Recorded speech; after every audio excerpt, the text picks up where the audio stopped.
Hey les chapis-chapeaux, bienvenue dans ce tout premier tutoriel Jojimori, un bar de Tarba chez soi. Aujourd'hui, le matériel de bar indispensable. Il existe une pléthore d'accessoires pour préparer un cocktail, mais seulement 7 sont réellement indispensables pour bien se lancer. En premier, les shakers. C'est évident, sans shaker, vous irez pas loin, c'est le classico. Et on existe 3 sortes, le cobbler, le Boston et le French. Ici, on verra les deux principaux, le cobbler et le Boston. Le cobbler, c'est le shaker basique. Il se compose de 3 parties, une timbale, un filtre et un bouchon. Il est pratique car son filtre intégré vous évite d'avoir à acheter une passoire et son bouchon peut aussi servir de doseur. Il faut juste bien vérifier la quantité. En revanche, il a beaucoup d'inconvénients. Vu la taille, son volume est assez réduit et donc la dilution sera plus importante et en plus, vous ne pourrez faire qu'un seul cocktail à la fois. De même, lorsqu'il refroidit, les parties auront tendance à se verrouiller, ce qui rend l'ouverture relou. Le Boston est le shaker de prédilection et c'est Jojimori approved. Plus simple, il se compose de 2 parties, soit tout en inox, soit une timbale en inox et un verre en verre. Plus grand que le cobbler, son utilisation est optimale car en plus de voir à l'intérieur, une fois les parties verrouillées, ça bouge plus. On rouvre comme ça. Cependant, le verre peut éventuellement vous péter dans les mains et là c'est le beurre direct jusqu'à l'hôpital où une amputation vous attendra très certainement. Enfin, le French Shaker. Bon, j'en ai pas ici, parce que c'est un peu plus rare et c'est en général pour les pros. Mais en gros, c'est un Boston Shaker tout en inox, ultra stylé. Et plus chiant à ouvrir. En deuxième, les doseurs.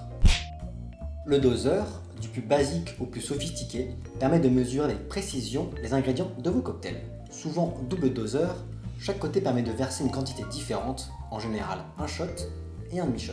Cependant, dans le cas des doubles doseurs, pensez toujours à vérifier les mesures. En effet, si la norme veut que ce soit 30 et 15 ml, vous en trouverez qui font 40 et 20 et parfois 50 et 25, ce qui peut considérablement modifier le goût de vos cocktails.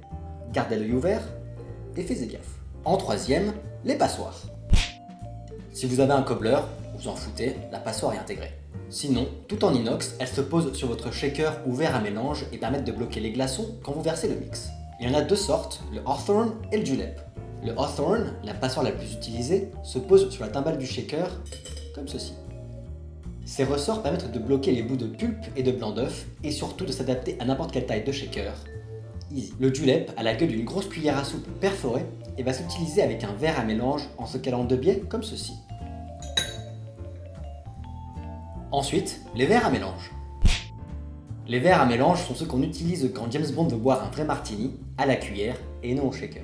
Ce sont des verres épais avec un fond plat et assez large qui, une fois remplis de glaçons, permettent de remuer et de refroidir efficacement le mélange à l'aide d'une cuillère de bar. Il en existe de toutes sortes, plus ou moins beaux, plus ou moins chers. Moi perso, j'utilise un verre Pyrex, moins beau certes, mais plus solide et surtout moins cher.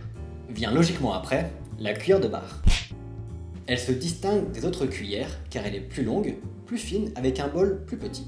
Et surtout, les spirales permettent un contrôle plus agréable quand on remue. Elle s'utilise différemment qu'en cuisine. En effet, il ne s'agit pas de remuer le plus vite possible, mais de faire des cercles bien propres dans le verre. Ainsi, les glaçons vont bouger ensemble d'un seul bloc et non séparément, ce qui permet de refroidir le cocktail sans trop le diluer. En plus, c'est l'outil parfait pour étager vos cocktails et vos shots en jouant avec les différentes densités des ingrédients. Le pilon. C'est tout con, le pilon pilonne, écrase, pulvérise et de manière surprenante, masse. Il permet d'extraire les huiles et les jus des ingrédients, libérant les saveurs. Mais attention, comme en couple, il faut du doigté.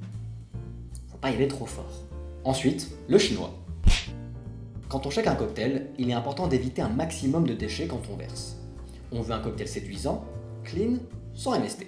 Si bien sûr il existe des exceptions comme le Dirty Martini, on veut en général une robe propre, sans tache. Le chinois vous permet donc de parfaire le boulot de la passoire en bloquant les restes de pulpe, d'herbe et de bouts de glaçon. Et enfin, le presse-agrumes. Bon ok, celui-là n'est pas indispensable, mais il est tellement pratique que c'est kiff-kiff.